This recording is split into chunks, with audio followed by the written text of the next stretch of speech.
itu muncul ya karena orientasi kemanusiaan kita, karena kepingin berkumpul. Kalau kita melihat nama-nama suku bangsa, ya paling clear mungkin di Kalimantan itu ada Dayak Iban itu misalnya, itu menunjuk pada wilayah tinggal.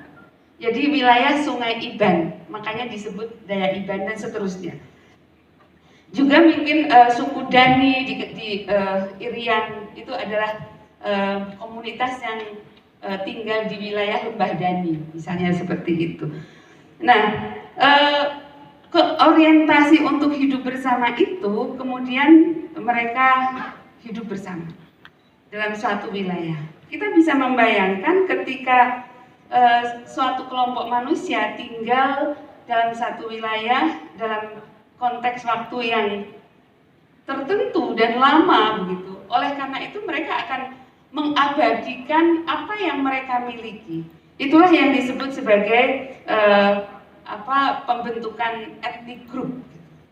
Jadi kalau di bahasa Indonesia kan suku bangsa aja, tidak usah kelompok etnis gitu ya. Nanti disalahkan sama translator. Ya. Dan kenapa mereka membentuk suku bangsa? Karena mereka tinggal bersama itu akhirnya ada pola interaksi yang sama dan intensif, gitu. Kemudian hubungan interpersonalnya kuat, kemudian ketergantungan, solidaritas kelompok. Ini mungkin kita bisa merefleksi meskipun di Jawa kalau di desa itu mbok sendoknya tetangga jatuh aja kita tahu gitu ya. Kemudian apa yang dialami oleh tetangga itu kita kepengen juga untuk membantu. Oleh karena itu konsep rewang di desa-desa itu seperti itu ya Pak. Rewang itu ya tenaga, ya dana, bahkan benda juga. Jadi kalau di desa itu mungkin beras sekintal gitu ya Bu ya. Kemudian gula, teh harus misalnya, terus daging. Masih rewang lagi ya Bu. Kalau nggak rewang tuh rak enak. Itu solidaritas yang disebabkan oleh entity itu, karena kita hidup bersama. Nah, dari situ kemudian akan muncul pengkonsepan bersama. Kita menilai sesuatu itu sama. Nah, bahkan kita bisa juga menilai orang yang lain itu, loh kok beda ya? Gitu. Nah, ini sudah mulai nih. Ketika kita hidup bersama juga ada rujukan-rujukan yang kita refer, yang kita acu, dan itu sama karena saking kita berrelasi satu sama lain secara erat. Nah, juga akhirnya karena itu merupakan community, maka ada proses enkulturasi. Anak-anak kita ajari apa yang kita nilai sebagai sebuah kebaikan, sebagai sebuah kebenaran. Dan orientasinya seringkali karena itu kelompok terbatas, entitas itu, maka ada klaim, ada truth claim di situ. Awalnya dari situ. Kita bisa melihat produk-produk pendidikan yang multi dengan mono, Bapak Ibu guru bisa melihat yang berasal dari satu kultur saja atau yang berbaur itu akan memunculkan produk yang berbeda, dan Bapak Ibu juga akan mengalami hambatan yang berbeda. Saya pernah, ini cerita kultural ya, jalan-jalan ke Bali, cerita ringan sekali. Nah, kemudian orang ini saya ajak jalan-jalan pagi-pagi Bu. Nah, pagi-pagi, kemudian kan di setiap rumah di Bali ada sajennya ya. Nah, karena beliau tidak pernah melihat itu Mbak, dia mengatakan, "Nduk iki nek dimbruk ki ngono piye?" Nggih monggo jenengan bruk kemawon, makin jenengan sakit kondur. Jadi saking dia melihat itu syirik gitu. Nah, karena dia tidak pernah melihat itu. Kemudian juga selalu bertanya kepada saya, "Nduk, sampean dikai panganan wong Kristen ngono ndak dipangan?" Itu pertanyaan-pertanyaan bagaimana sebuah entity itu membentuk diri. Dan itu kemudian diajarkan. Itulah proses pembudayaan. Sebenarnya ekstremity berasal dari sini juga Pak Sahiron. Jadi proses pembelajaran itu, yang itu konteksnya adalah satuan-satuan hidup manusia. Nah, kalau sudah seperti itu, wow, sensitivity-nya luar biasa. Membedakan diri dengan orang lain, masuk identity di situ. Sehingga kemudian yang keluar adalah ethnic identity. Kalau ada pilkada, wong Jawa pora kuwi. Itu sudah masuk ethnic identity. Bukan identitas kesuku bangsaan, tapi identitas kesukuan. Milih ketua RT, Islam pora kuwi. Pak RT itu apa ngurusi sholat begitu misalnya. Nah, itu tidak menjadi pertimbangan. Jadi proses itu sebenarnya sangat panjang. Nah, oleh karena itu dengan melihat ragam kesukuan itu, apakah kita bisa hidup dalam konteks kesatuan yang sempit eksklusif seperti itu? Tidak bisa. Ternyata ajaran Islam tidak begitu. Ajaran Islam menyatakan tengah, pahami yang kiri, pahami orang lain begitu. Tidak harus dimusuhi. Nah, dalam bahasa budaya, ketika orang satu suku dengan yang lain ketemu, mereka memang bawa sukunya masing-masing. Ada etnosentrisme di situ. Sukuku lo yang paling baik, kelompokku lo yang paling baik, yang lain tidak. Jadi itu etnosentrisme, punya kelompok kita yang bagus. Apa ajaran kok kaya ngono? Apa bener po? Gitu kan? Jadi seolah kita mengetahui semuanya. Dan kemudian memunculkan stereotip. Stereotip itu bisa berkait dengan nilai, bisa berkait dengan tradisi. Tadi Pak Sahiron lebih kok Semarang, Jogja mungkin agak sama gitu Mbak Ruby. Dalam tradisi aja, orang ada tradisi yang untuk hantaran itu semuanya dibawa. Satu truk Mbak Ruby, kayu bakar, pisang, kelapa, kompor, sampai semuanya dibawa. Nah, terus suku lain, kelompok lain mengatakan, lah gue harus nikah, harus pindahan. Ya itulah konsep gitu ya. Jadi kalau stereotip akan mengatakan begitu, nikahan kok kayak dodolan. Nah, itu stereotip. Nek nggonku simpel wae, mentahan misalnya gitu. Simpel satu amplop bisa ya Pak.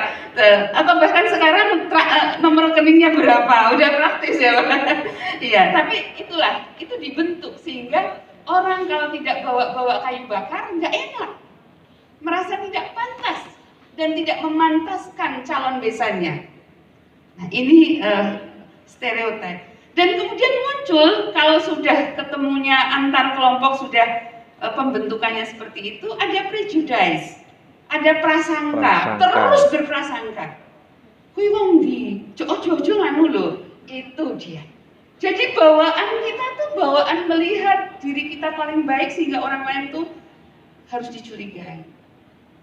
Kowe kok cedak karo kae, ojo anu meh gelem karo kowe lho. Kae wong ndi kae? Alirannya apa kae? Nah, selalu orientasinya ke sana.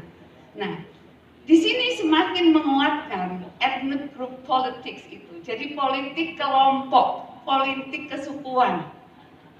Inilah yang ada dalam keindonesiaan kita. Kemudian yang dibutuhkan apa sebenarnya dalam konteks keindonesiaan kita? Simple sih, teorinya hanya cross-cultural communication and cross-cultural understanding. Jadi komunikasi lintas budaya, ngomongnya sih gampang gitu ya Pak Sahiron, tapi prakteknya yang sulit ini ya. Nah, apa maksudnya? Jadi kalau dua komunitas, dua orang yang berbeda, yang dicari apanya? Common ground-nya, yang samanya. Jangan cari yang bedanya, capek Bu. Jangan cari yang bedanya. Kalau mencari yang bedanya, yang muncul adalah konflik dan kekerasan. Tapi kalau kita ingin melihat moderasinya, cari common ground-nya. Sehingga kita tidak memaksakan kehendak kita. Nah, makanya formulasi dalam pernikahan, acara pernikahan itu kan misalnya orang Aceh dengan orang Jawa ya udah akadnya pakai baju Jawa dan kemudian nanti walimahnya pakai baju Aceh, itu akomodasi itu. Nah, dan kita punya formula akomodasi yang luar biasa, misalnya pernikahan Jawa sekarang untuk masuk ke gedung tidak lagi kebo giro, baju Jawanya juga sudah dikasih kerudung begitu ya, masih tetap pakai melati, pakai apa yang hitam itu Mbak, paes, masih pakai paes tapi pakai kerudung. Masuknya pakai sholawat, sholawatnya nggak main-main, sholawat badar gitu ya. Siap berperang pada. Iya, ini akomodasi budaya yang luar biasa. Nah, oleh karena itu seni dari cross cultural communication ini adalah yang berbeda itu kita tepikan, kita pinggirkan, cari yang tengah dan lakukan kerjasama. Nanti akan ketemu. Kalau kita saling jauh-jauhan, nggak mau kumpul, bagaimana akan muncul pemahaman sehingga tidak mungkin akan ada kerjasama. Nah, ini bagian pertama dari apa yang saya pikirkan, dan kemudian konteks yang seperti ini kalau kita flashback itu harus berubah karena kita mengakui satu kesatuan yang lain dibanding dari etnik tadi. Dengan proses bangsa yang kita alami, kemudian muncullah Indonesia kita. Ada proses kolonialisme ya, yang kita alami bersama. Itu yang kemudian melahirkan nation. Di sini mulai ada gerakan, ada perubahan yang harus dialami oleh konsep-konsep awal. Kalau dulu kesatuannya etnik, sekarang kesatuannya negara. Ada nation, ada nationality, ya, itu harus berubah. Dan kita mengalaminya banyak, Bapak Ibu sekalian. Bapak Ibu kalau memperhatikan undang-undang desa misalnya, loh itu membongkar berbagai tatanan pengaturan dalam wilayah-wilayah adat. Karena undang-undang desa itu sebagai contoh di Sumatera Barat ada organisasi yang namanya Nagari, yang di situ pengaturan tidak hanya tradisi, tapi juga pengaturan wilayah. Ketika ada undang-undang desa, jadi desa. Tapi kekuatan Nagari itu tetap diacu oleh masyarakat. Kalau ada apa-apa, orang bertanyanya kepada kepala Nagari, tidak kepada kepala desa. Karena kepala desa itu dipilih secara modern, sementara kepala Nagari itu dipilih secara primus inter pares. Mereka dipilih karena sudah ketahuan baiknya, dari keturunan yang sudah ketahuan kualitasnya, dengan kemampuan penyelesaian masalah yang juga masyarakat sudah tahu. Nah, ini tiba-tiba dengan model new election. Nah, ini sudah kita melihat di sini ada lompatan pengetahuan dari ethnicity menjadi negara. Dan ketika negara itu berjalan, tentu dia membutuhkan banyak sekali perangkat. Salah satunya adalah sovereignty, kedaulatan. Nah, untuk menjaga kedaulatan negara, keindonesiaan kita itu ada peta yang berubah itu yang saya sampai tampilkan di slide ke-12. Itu peta yang lama jadi peta yang kayak begitu. Ini peta formal administratif yang di bawahnya masih meninggalkan peta etnik. Secara psikologis kata Mbak Luki, ini ada lack of psychological change. Ada perubahan, nggak ada yang ketinggalan. Orang masih berpikir secara etnik, sementara ketika ada negara, dia harus ada sesuatu yang dijunjung. Dan orientasi kedaulatan harus kuat. Disinilah arti penting dari pembelajaran itu, teori-teori itu Pak, nggak usah dibaca aja. Karena kita sudah meninggalkan, nanti di slide ke-16 mungkin bisa lompat lompatan dari kondisi sekarang dengan flashback yang lalu. Dulu agama ya seperti melekat dengan etniknya itu. Jadi ketika etnik terbentuk, ya agama itu ya di situ itu. Makanya ada asosiasi. Oh, orang Melayu Islam, orang Batak Kristen, ada asosiasi. Nah, di sini perjalanannya sama. Ketika menjadi negara, agama itu pun berkembang menjadi entity yang sepertinya tertinggal. Oleh karena itu, dibutuhkan kerjasama antar kelompok-kelompok itu dalam memahami nilai-nilai agama. Disinilah arti penting belajar gagasan yang progresif mengenai moderasi beragama. Jadi negara ini perannya adalah sebagai umbrella, jadi payung bagi etnik-etnik yang ada yang sekarang sudah ditutupi oleh sebuah nation. Ini kalau enggak repot Bapak Ibu sekalian. Kita seringkali dibully oleh dunia begitu karena kita disebut negara yang tidak memperhatikan human right gitu. Jadi yang minority kita marginalkan karena mereka tidak memahami proses panjang dari negara kita. Nah, oleh karena itu berkait dengan politik kebangsaan, maka new identity politics itu penting untuk ditegaskan. Jadi politik kita adalah politik kebangsaan, bukan politik kesuku bangsaan.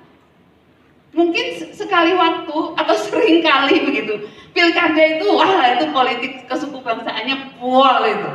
Coba Bapak Ibu Mersandi kalau ada tokoh, kemudian Bapak Ibu diperkenalkan, pasti sense kita ingin bertanya dari kelompok apa itu, berarti itu politik kelompok. Jadi bukan siapa itu dan bagaimana programnya untuk kenegaraan kita, bukan begitu. Nah ini seperti itu. Nah oleh karena itu dalam rangka untuk untuk national sovereignty itu, jadi untuk menjaga kesatuan negara itu, religious harmony dan bahasanya Mbak, moderasi beragama itu sudah tidak bisa dikatakan apa-apa selain emas, harus ada.